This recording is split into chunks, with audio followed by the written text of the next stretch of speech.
Hello, welcome to Cobb TV. In the studio today, we have Cobb Commission Chairman Mike Boyce. Welcome, Chairman. Good morning, Aqua, and you're not Ross Cabot. No, I am not. Wow. For those that are not awake this morning, I just want to make sure that they see that difference. Yes, thank you, Chairman. Well, it's only the middle of the week, but Right. we've had quite an exciting week, and it's full of different news. Would you like to brief us on that? Well, clearly those who've been reading the traditional media know about the Georgia Tech study yesterday that talked about the physical impact of the Braves and battery development. And they made a distinction between the physical impact and the economic impact. The economic impact generally talks about prosperity with regard to jobs that are brought to a development. But in this case here, they're talking about the thing that matters the most, which is the money. And it's interesting, I think I said earlier to you that victory has 1,000 fathers and defeat is an orphan. Now that there's really good news coming out of the stadium, all the fathers showed up yesterday for the presentation. I could use some of these fathers last year as the board was standing firm on its commitment to the Braves partnership to do things like complete the bridge, the $14 million in infrastructure. We settled the water issue a couple weeks ago. But but the big thing I think of all is this is a good demonstration of the partnership that we have established with the Braves and how both sides of us are committed to doing all we can to make this partnership work. And we're start to see the fruits of that labor.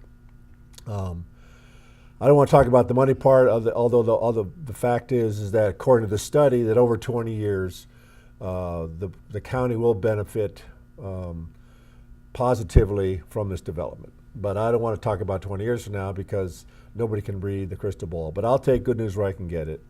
But the bottom line is that in this development, in the last 5 years, we've had things like 42 brand new investment developments that appeared in this Cumberland CID area. And again, I emphasize, I stick to the Cumberland CID area as the area that I need to see the development that's going to return what our county's invested in the stadium. You got to start somewhere. The study used the halo effect, but I'm very careful about doing that because that does, there might be things that happened outside this Cumberland CID that would have happened anyhow, even without the development. So just to be fair and to be conservative, I want to look inside the Cumberland CID. But again, as I was saying, 42 brand new developments, 6 new hotels, and 5 Class A buildings. So my hat's off to the Braves. They had a vision, and it's certainly coming to reality sooner than I think anybody thought.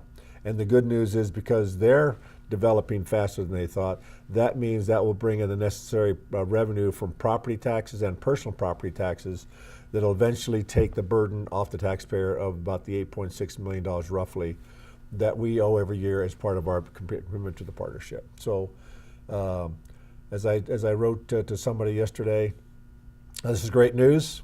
The bases are loaded, and we have great players ready to bring in all those runs that are on the bases and score many more runs. So I'm believing, as I've been said during the town halls, is that in time, this will be a partnership that will produce revenue for the county and benefit us in so many different ways. But I also want to highlight the fact that this reflects the county's commitment and living up to that commitment and delivering the services that everybody in this county has come to expect, including around the development. Well, not to ask you to look into the next 20 years, how about you give us a preview of what's coming up next week in the BOC meeting? Well, again, there's a lot of moving parts. At the end of August, our board dealt with over almost 120 agenda items. We're slacking off this month. I think we only have about 80. But I think that's a reflection of all the good things that are happening here. It's a reflection of the developments happening here. It's a reflection of how SPLOST is bringing the revenue so we can continue to improve the infrastructure here. As you drive around the county, you'll see lots of orange barrels because that means that we're addressing a partnership with cities and also with our county staff projects to bring the infrastructure up to the 21st century standards. One of the things, however, that has nothing to do with that is, of course, we're going to be voting on the nonprofits. And this is a tough issue because this board is very conservative, and I hear the concerns by people saying that we should not be using taxpayers' dollars to provide funding for nonprofits. And a lot of their arguments have a lot of merit. But I look at it this way. The county is like a blanket, and there are lots of threads that go into making this blanket. And the purpose of a blanket is to provide some kind of security, to keep you warm. Just sort of, there's just a lot of things that a blanket does for you. And if you have a hole in the blanket, it doesn't mean that the blanket still can't do its job, but it doesn't do it as well. And my concern is that if we decide not to fund the nonprofits, we're going to be putting some holes in this blanket. Because I think this is a issue that certainly I've been highlighting over the last year. First by finally establishing a policy that if we're going to provide funding for nonprofits, what is the criteria that we judge them for, so we can provide it to the nonprofits, so we can go back to the taxpayer and say, look, we're not just giving people this money or these organizations this money. We're using these funds to do something that this county should be doing, but they do it better and perhaps more effectively than we do. But if we don't do this, perhaps one of the big things that's going to happen, the implications, the consequences, is that a lot of these organizations use our grant money as for matching grants to draw in more money from other places.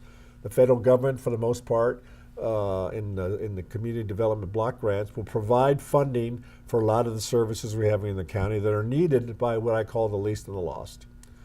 And the nonprofits will take our grant, our funding, and will use that to leverage to get in more funds so they can provide more services.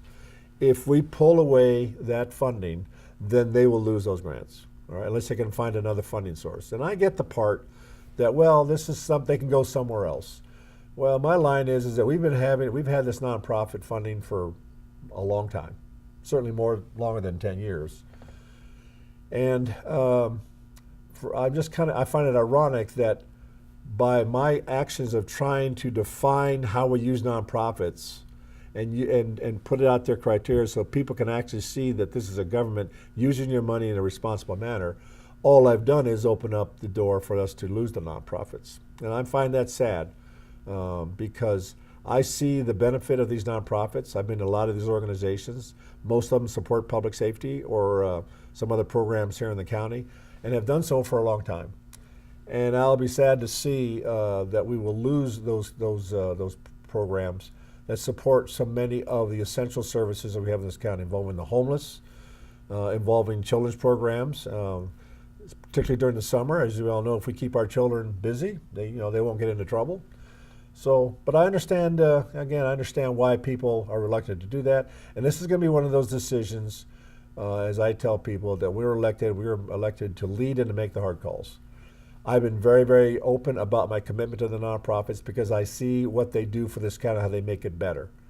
But I'm only one vote, and we're going to see what happens on Tuesday night when this issue is brought up. Thank you, Chairman. It's certainly going to be an interesting discussion. Yeah, it should be, yes, because this is one that's going to have long-term consequences, and the impact, while to most people will not be evident, I can assure you there'll be a lot of people in this county who will be adversely affected by the fact that if we lose these nonprofit grants. Well, stay tuned and watch. If you cannot be at the Board of Commissioners meeting, please watch us live on Facebook or on YouTube. Chairman, I'd like to turn your focus now to our brothers and sisters that are in North Carolina and parts of Virginia. Sure. That have been adversely affected by Hurricane Florence, even though it's been downgraded. And I wanted to point out that our Cobb County Police Department, the Special Operations Unit, they have sent a whole bunch of stuff to be included in the convoy of care. Right. And I know you want to give them a little shout out. Well, we do, and I've been very clear. I believe we have the best police department in the state of Georgia, if not America. I just cannot say enough good things about the young men and women who make up this wonderful police department, and that's not taking it away from the sheriff's department either. I want to keep Neil happy, Sheriff Warren happy. But all the whole public safety effort here is first class. But this is something that look, I don't think people appreciate.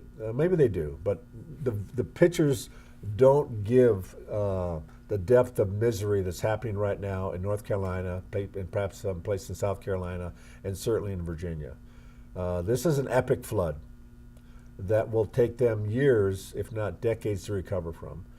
But you know, we all try to do our part. We're a very compassionate county, and my hat's off to the police department for putting together, you know, supplies that this convoy would carry. They'll take up to North Carolina and help to bring some relief to some people up there. But I can assure you, having spent a lot of time when I was part doing relief work for Hurricane Katrina down in Mississippi, I saw how America comes together. And it's amazing the number of organizations that just sort of show up to help out. And I'm glad that we're going to be part of that. That's certainly an important relief effort for the people in North Carolina, South Carolina, and Virginia. Well, that's one thing I can say about our American spirit. When people are down, Yes. the community comes and the country comes together Yes, it to does. support each other. Right. So we want to also recognize a very special young man who is part of the Cobb County Explorer program, Right. Mario Alexander. Well, again, the Police Explorers is one of the great programs we have here in Cobb County that help our youth develop and become leaders and take, you know, eventually can take my place so I can retire eventually. But Mario did an extremely heroic act. But again, you know, you're called to greatness. You don't plan that time. It comes to you.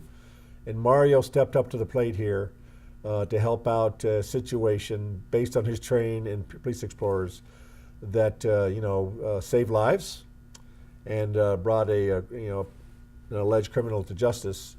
And we're going to honor him Tuesday night, and deservedly so. Again, it's just great to see these young men and women step up to the plate. And there's not enough good things we can say about the heroism of Mario, and I look forward to meeting him and his family on Tuesday night and introducing him to the rest of the county to show you the kind of young men and women we have in this county.